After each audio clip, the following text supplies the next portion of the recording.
Hello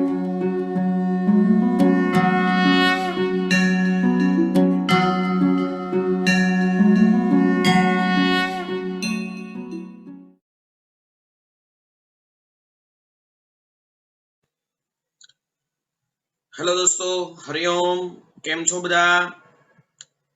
दोस्तों आज हवे आपणे नवुं चेप्टर स्टार्ट करीए छे। Chapter number 5 state of matters, द्रव्यनी अवस्थाओं, स्टेट्स ऑफ मैटर। ओके दोस्तों, आम जो तो द्रव्यनी मुख्य 3 अवस्थाओं विषे तमे जाणीता छो, घन, प्रवाही अने वायु। आ उपरांत दोस्तों हालमां द्रव्यनी बीजी 2 अवस्था शोधाई गયેલી છે। एक છે પ્લાઝમા અને એક છે બોઝ-આઇન્સ્ટાઇન કન્ડેન્સેટ। ઓકે, તો ભૌતિક અવસ્થા ના આધારે દ્રવ્યની મુખ્ય અવસ્થાઓ નીચે પ્રમાણે છે।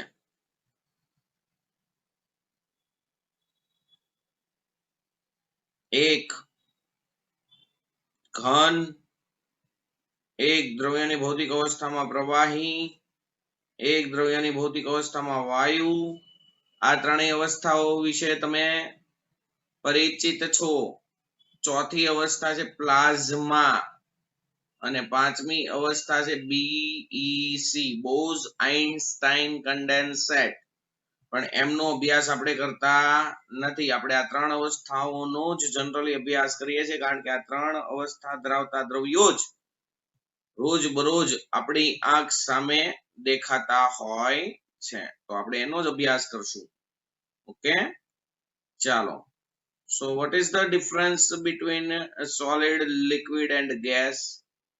ઘન, પ્રવાહી અને વાયુ વચ્ચે એવો તો શું તફાવત હોય? તો હું અહીંયા રિલેટિવલી વાત કરું તો ઘન, અહીંયા લઉં પ્રવાહી પદાર્થ, અહીંયા લઉં વાયુ પદાર્થ। ઓકે, તો દોસ્તો ઘનમાં જે ઘટક કણો હોય એ ઘટક કણો એકદમ નજીક ગોઠવાયેલા હોય। પ્રવાહી પદાર્થમાં ઘટક કણો દૂર પરંતુ જથ્થામાં જકડાયેલા હોય અને વાયુમાં ઘટક કણો દોસ્તો એકદમ દૂર પ્રસરેલા હોય। વાયુમાં ઘટક કણો અવ્યવસ્થિત પ્રસરતા હોય છે। આ તો કોમન સેન્સ છે, આવું આપણે લોકો ભણેલા છીએ। ઘન પદાર્થમાં ચોક્કસ કદ,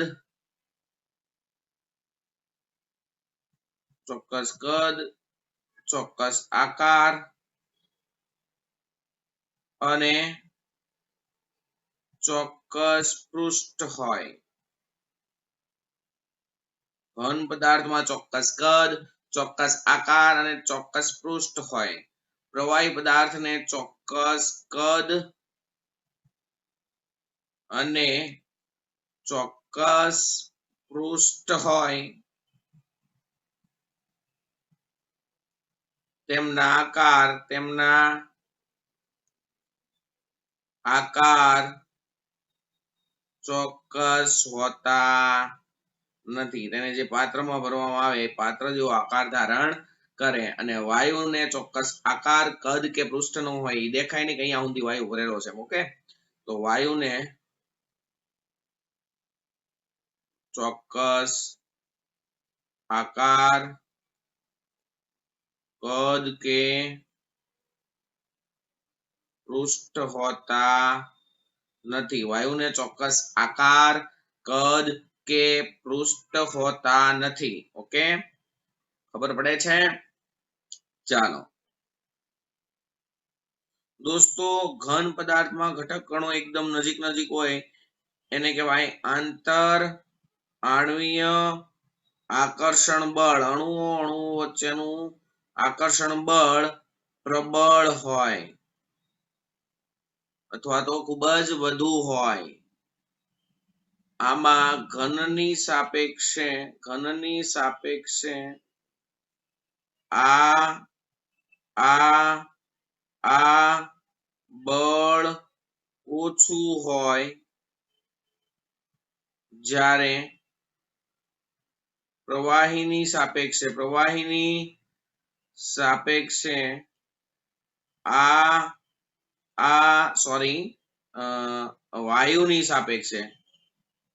ઘનની સાપેક્ષે આ બળ ઓછું હોય જ્યારે વાયુની સાપેક્ષે આ બળ વધુ હોય. આ બળ એટલે આંતર આણ્વીય આકર્ષણ બળ, અને ત્યારબાદ વાયુ માટે આ એટલે આંતર આણ્વીય આકર્ષણ બળ નહિવત હોય છે. ઓકે દોસ્તો, તમને ઘન, પ્રવાહી અને વાયુના બધાના ઉદાહરણ આવડે છે. તો પદાર્થની આ ભૌતિક અવસ્થાનો આધાર મુખ્ય બે પરિબળ ઉપર રહેલો છે. એક તેની ઉષ્મીય ઉર્જા અને એક આંતર આણ્વીય આકર્ષણ. દોસ્તો, પદાર્થની ભૌતિક અવસ્થાનો મુખ્ય આધાર પદાર્થની ભૌતિક અવસ્થાનો મુખ્ય આધાર નીચેના પરિબળો પર રહેલો છે. પદાર્થની ભૌતિક અવસ્થાનો મુખ્ય આધાર નીચેના પરિબળ પર રહેલો છે.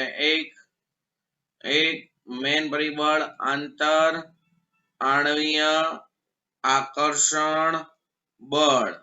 ઓકે, અને બીજી વાત પદાર્થની ઉષ્મીય ઉર્જા. આ બે પરિબળ પદાર્થની ભૌતિક અવસ્થા નક્કી કરે. દોસ્તો, આ બે પરિબળ પદાર્થની ભૌતિક અવસ્થા નક્કી કરે. એમાં પહેલા આપણે ભણીએ છીએ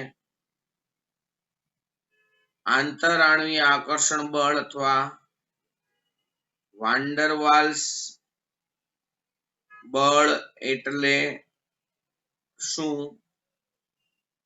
તેના પર અસર કરતા પરિબળો જણાવો તથા તેના પ્રકાર લખો. દોસ્તો, 2 અથવા 3 ગુણ માર્ક માટે મોસ્ટ ઇમ્પોર્ટન્ટ સવાલ છે આજનો. એકદમ સિમ્પલ, બરાબર છે? એકદમ સિમ્પલ અને ઇમ્પોર્ટન્ટ સવાલ. એકદમ સિમ્પલ અને ઇમ્પોર્ટન્ટ સવાલ છે. ઓકે, ચલો. what do you mean by van der Waals force? van der Waals બળને દોસ્તો આંતર આણ્વીય આકર્ષણ બળ પણ કહેવાય. અણુઓ વચ્ચે ઉદ્ભવતા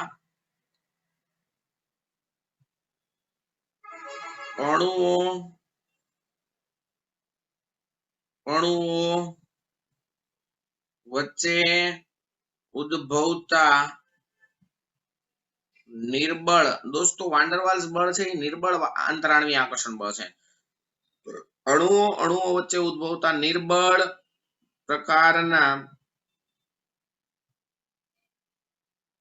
આકર્ષણ બળને આંતર આણ્વીય આકર્ષણ બળ અથવા એને કહેવાય વાન ડર વાલ્સ બળો. વાન ડર વાલ્સ બળો કહે છે. અણુઓ વચ્ચે ઉદ્ભવતા નિર્બળ પ્રકારના આકર્ષણ બળોને આંતરાણવીય આકર્ષણ બળ અથવા વાન્ડર વાલ્સ બળો કહે છે. દોસ્તો, વાન્ડર વાલ્સ બળ અતિ નિર્બળ હોય અને ખૂબ જ ટૂંકા અંતર સુધી જ લાગુ પડે. વાન્ડર વાલ્સ બળો નિર્બળ પ્રકારના બળો હોવાથી ખૂબ જ ઓછા અંતર સુધી લાગુ પડે છે. અંદાજે 4.5 એંગસ્ટ્રોમ અંતર સુધી વાન્ડર વાલ્સ બળ લાગુ પડે. અંદાજે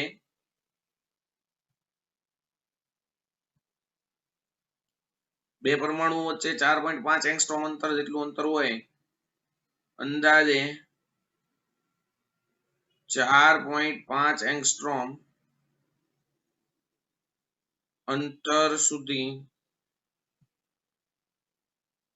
આ બળો લાગુ પડે.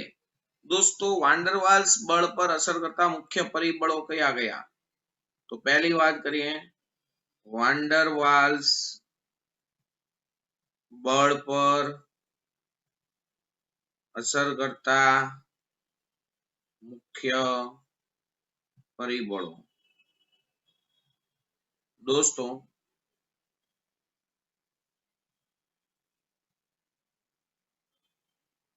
ખાલી 2 માર્કમાં પૂછાય, વાન્ડર વાલ્સ બળ પર અસર કરતા મુખ્ય પરિબળો જણાવો. બરાબર છે? તો પણ તમને લોકોને આવડવું જોઈએ. વાન્ડર વાલ્સ બળ પર અસર કરતા મુખ્ય પરિબળો નીચે પ્રમાણે છે. 1, અણુમાં રહેલા ઇલેક્ટ્રોનની સંખ્યા. પહેલા તો અણુમાં રહેલા ઇલેક્ટ્રોનની સંખ્યા જેટલી વધારે એમ વાન્ડર વાલ્સ બળ અથવા તો આંતરાણવીય આકર્ષણ વધારે. બીજું, અણુની સંપર્ક સપાટીનું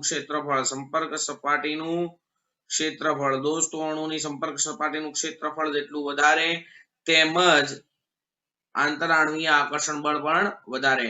અણુમાં રહેલા ઇલેક્ટ્રોનની સંખ્યા, અણુની સંપર્ક સપાટીનું ક્ષેત્રફળ, અણુઓના આકાર અને દોસ્તો અણુઓ વચ્ચેનું અંતર એને કહેવાય આંતરાણવીય અંતર જેટલું ઓછું એમ આકર્ષણ વધુ હોય. તો નેચરલ છે. ઓકે, તો દોસ્તો આટલા પરિબળો છે એ વાન્ડર વાલ્સ બળનું પ્રમાણ નક્કી કરશે. વાન્ડર વાલ્સ બળ વધારે કે ઓછું. જો આંતરાણવીય આકર્ષણ બળ સૌથી પ્રબળ હશે તો પદાર્થની ભૌતિક અવસ્થા જનરલી ઘન હશે. ખૂબ જ ઓછું હશે તો પદાર્થની ભૌતિક અવસ્થા વાયુ હશે. તો આના ઉપરથી કેટલાક પ્રશ્નો કેવી રીતના પૂછાય હમણાં સાહેબ તમને સમજાવશે. અત્યારે એટલું યાદ રાખો કે વાન્ડર વાલ્સ બળ પર મુખ્ય કેટલા પરિબળ અસર કરે? 4, અણુમાં રહેલા ઇલેક્ટ્રોનની સંખ્યા, અણુઓના આકાર, અણુઓના સંપર્ક સપાટીનું ક્ષેત્રફળ અને સરેરાશ આંતરાણવીય અંતર. ઓકે, કમ્પ્લીટલી યાદ રાખજો દોસ્તો. ચાલો, વાન્ડર વાલ્સ બળના પ્રકારો. આવતીકાલના લેક્ચરમાં આપણે વાન્ડર વાલ્સ અથવા આંતરાણવીય આકર્ષણ બળના પ્રકારો વિશે ડીપમાં નોલેજ લેશું. અત્યારે ખાલી નામ યાદ રાખો કે વાન્ડર વાલ્સ બળો કયા કયા પ્રકારના હોય. બરાબર છે? 1, વિક્ષેપન બળો, એને કહેવાય ડિસ્પર્ઝન ફોર્સ. વિક્ષેપન બળોને કહેવાય લંડન બળો. ઓકે, યાદ રાખજો. 1, વિક્ષેપન બળ. બીજું, દ્વિધ્રુવીય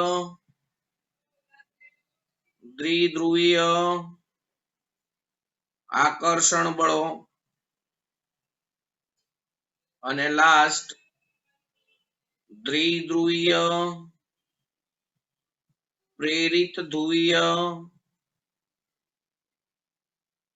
આકર્ષણ બળો. આમ દોસ્તો, વાન્ડર વાલ્સ બળ અથવા આંતરાણવીય આકર્ષણ બળમાં આપણે મુખ્યત્વે આ 3 પ્રકારના બળો વિશે આવતીકાલે માહિતી લેશું. કઈ કઈ?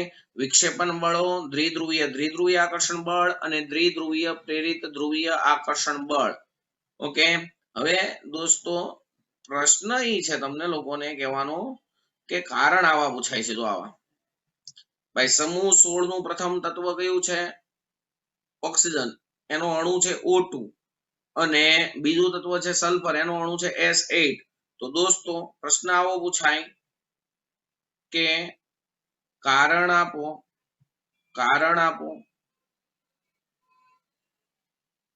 O2 વાયુ છે જ્યારે S8 સલ્ફર ઘન અવસ્થા ધરાવે છે. કારણ આપો. O2 વાયુ છે જ્યારે સલ્ફર ઘન અવસ્થા ધરાવે છે. તો શું કરશો દોસ્તો?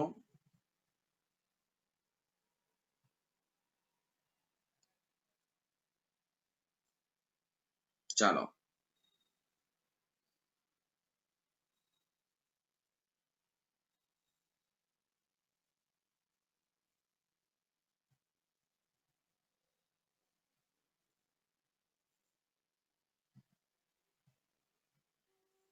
કારણ આપો.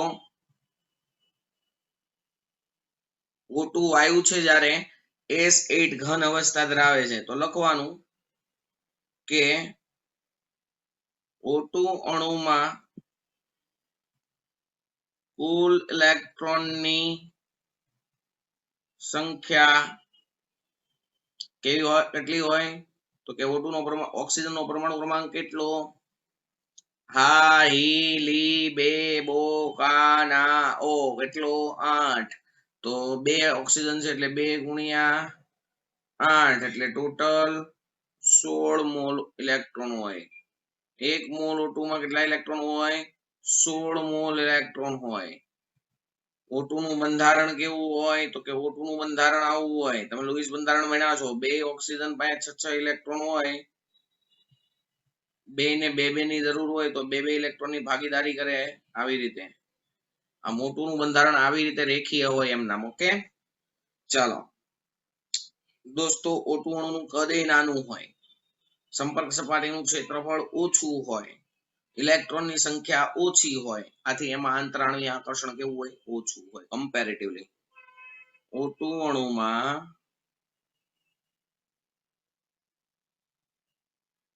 રહેલા ઇલેક્ટ્રોનની સંખ્યા પ્રમાણમાં ઓછી છે. વળી તેની સંપર્ક સપાટીનું ક્ષેત્રફળ પણ ખૂબ જ ઓછું હોય છે. આથી O2 અણુમાં આંતર આણ્વીય આકર્ષણ બળ એકદમ નહિવત હોય છે. પરિણામે O2 વાયુ સ્વરૂપે અસ્તિત્વ ધરાવે છે. પરિણામે O2 કયા અવસ્થામાં અસ્તિત્વ ધરાવે? વાયુ સ્વરૂપે અસ્તિત્વ ધરાવે. ઓકે, O2 કઈ અવસ્થામાં અસ્તિત્વ ધરાવે? વાયુ અવસ્થામાં અસ્તિત્વ ધરાવે. જ્યારે S8 માં રહેલા કુલ ઇલેક્ટ્રોનની સંખ્યા દોસ્તો સલ્ફરનો પરમાણુ ક્રમાંક કેટલો? 16. એવા કેટલા સલ્ફર છે? 8. તો એક સલ્ફરમાં 16 મોલ ઇલેક્ટ્રોન હોય એવા 8 સલ્ફર છે તમારી પાસે. બરાબર છે? ઓકે, તો કેટલા થશે? 16 ચલો સાદો ગુણાકાર કરો. 8 છંગ 48 નો 8 વધી પડી 4 8 એકુ 8 ને 4 12 16 128 મોલ ઇલેક્ટ્રોન હશે, ખૂબ જ વધારે ઇલેક્ટ્રોન છે. જો તો ખરા S8 નું બંધારણ, S8 નું બંધારણ દોસ્તો, S8 નું બંધારણ મુગટ આકારનું હોય, ક્રાઉન અથવા મુગટ આકારે હોય. જો આવી રીતે, જો આમ S S S S S આવી રીતે W ના સ્વરૂપમાં ગોઠવી દો. S S S. ચલો આ 8S છે. 8S પરમાણુને 8S પરમાણુ મુગટ સ્વરૂપે ગોઠવાયેલા હોય. સાહેબ કઈ રીતે હમણાં દોરું છું જુઓ.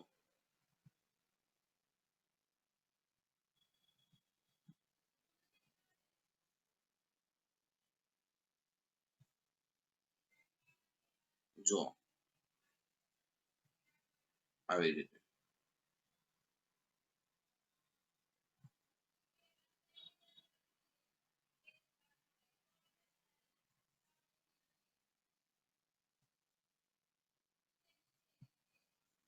મુગટ અથવા આને કહેવાય તાજ. કહેવાય આવી રીતે પહેરાઈ દેવાનું તાજ.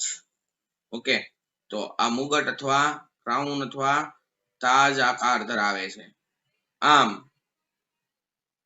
S8 નો આકાર મુગટ જેવો હોવાથી તેની સંપર્ક સપાટીનું ક્ષેત્રફળ ખૂબ જ વધારે હોય છે. વળી તેમાં રહેલા ઇલેક્ટ્રોનની સંખ્યા પણ ખૂબ જ વધુ હોવાથી, એમાં રહેલા ઇલેક્ટ્રોનની સંખ્યા પણ ખૂબ જ વધુ હોવાથી તેમાં આંતર આણ્વીય આકર્ષણ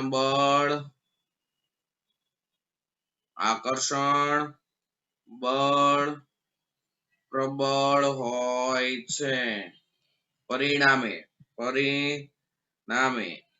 S8 ઘન સ્વરૂપે અસ્તિત્વ ધરાવે છે. એની પ્રોબ્લેમ? તો દોસ્તો આવી રીતે તમારે કારણ બનાવી દેવાનું. O2 વાયુ છે, જ્યારે S8 ઘન છે, તો O2 માં કુલ ઇલેક્ટ્રોનની સંખ્યા માત્ર ને માત્ર 16 છે, જ્યારે S8 માં કુલ ઇલેક્ટ્રોનની સંખ્યા 128 છે. O2 માં સંપર્ક સપાટીનું ક્ષેત્રફળ ખૂબ જ ઓછું છે, જ્યારે S8 માં સંપર્ક સપાટીનું ક્ષેત્રફળ ખૂબ જ વધારે છે. પરિણામે આ બળ S8 માં પ્રબળ હોય, ઓલામાં નહીવત હોય એટલે વાયુ અવસ્થા ધરાવે, અને આમાં પ્રબળ હોય એટલે ઘન અવસ્થા ધરાવે. પડી ખબર? સેમ ટુ સેમ ક્વેશ્ચન તમને લોકોને પૂછાઈ શકે. N2 વાયુ છે, જ્યારે P4 ઘન છે. સમજાવો. N2 વાયુ છે, જ્યારે P4 ઘન છે. સમજાવો. ચાલો સમજાવો. તો દોસ્તો સેમ કન્સેપ્ટ આપણે વાત કરશું નાઇટ્રોજનમાં રહેલા કુલ ઇલેક્ટ્રોનની સંખ્યા. હવે હું આ શોર્ટમાં લખીશ. ઓકે, તમારે તમારી રીતે ઉપર સવાલ લખ્યો એવી રીતે ડિસ્ક્રિપ્શન આપી દેવાનું. 2 ગુણ્યા નાઇટ્રોજન નો પરમાણુ ક્રમાંક 7, ટોટલ ઇલેક્ટ્રોન 14 મોલ જ હોય. ઓકે, તો આના કુલ ઇલેક્ટ્રોનની સંખ્યા 14 મોલ. હવે N2 નું બંધારણ કેવું હોય? Same as oxygen. ફરક ખાલી એટલો હોય કે આમાં 2 નાઇટ્રોજન પાસે 5 ઇલેક્ટ્રોન હોય, એને 3 ની જરૂર હોય, એટલે 3 ઇલેક્ટ્રોનની ભાગીદારી કરે. પણ બંધારણ તો આવી રીતે રેખીય જ હોય. ઓકે, બંધારણ તો આવી રીતે રેખીય જ હોય પરિણામે શું થશે ચાલો તો N2 નું બંધારણ આવું હોય બરાબર છે પછી સેમ ટુ સેમ આપણે કરવાનું P4 માટે તો લખવાનું P4 માં રહેલા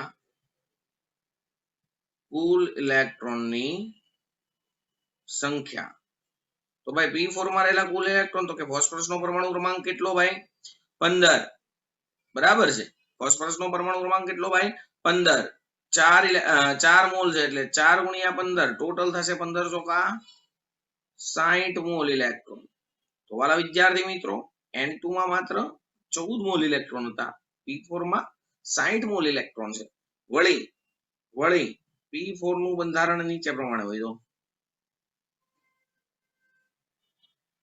P4 નું બંધારણ કેવું હોય સાહેબ તમે લોકો ધોરણ 10 માં ભણ્યા હશો P4 સફેદ ફોસ્ફરસ નું બંધારણ આવી રીતે ચતુષ્ફલકીય હોય આમ P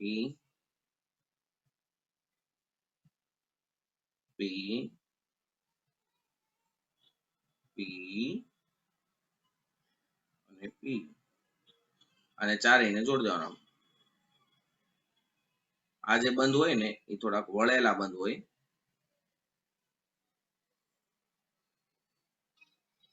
આ થઈ ગયું P4 નું બંધારણ તો આમાં પણ સંપર્ક સપાટીનું ક્ષેત્રફળ ઓલા કરતા તો વધારે જ હોય તો લખવાનું આમ N2 માં કુલ ઇલેક્ટ્રોનની સંખ્યા ઓછી હોવાથી તથા સંપર્ક સપાટીનું ક્ષેત્રફળ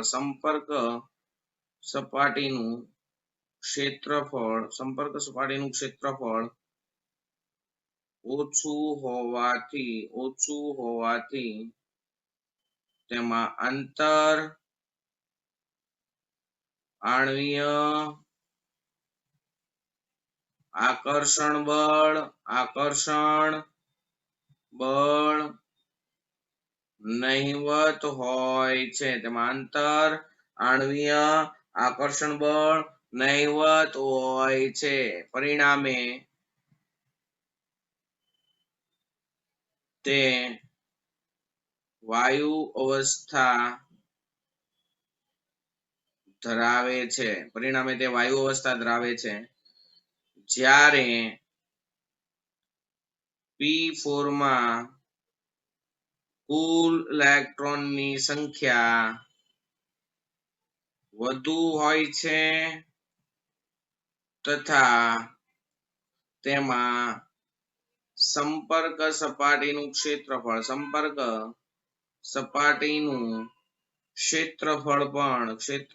પણ વધુ હોય છે આથી તેમાં આંતર આણ્વીય આકર્ષણ બળ પ્રબળ હોય